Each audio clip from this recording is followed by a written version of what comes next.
ዝለዓለ ተግባር ፍቕሪ እዩ ጽልኢ ኣይኮነን። ስውእ ካብ ምሕሳው ሞት ዝመርጽ ሰብ እዩ።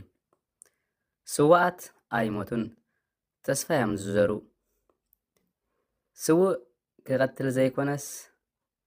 ስውእ ክቕተል ዘይኮነስ ክምስክር እዩ ዝመተ። ኩሉ ዓብይ ኣቐዲሙ ብሰማዕታት ተኸፊሉ እዩ። ሓቀኛ ስውእ ክቕተል ዝደሊ ዘይኮነስ ክቕተል ፍቓደኛ ዝኾነ ሰብ እዩ። ሰማዕትነት ዕላማ ኣይኮነን ናይ መወዳእታ ሳዕቤን ሓቀኛ ምእማን እዩ። ንስውእ ዝገብሮ ስቓይ ዘይኮነስ ዝሳቀየሉ ምክንያት እዩ። ስውእ ሓንሳብ ይመውት ፍራሕ መዓልታዊ ይመውት።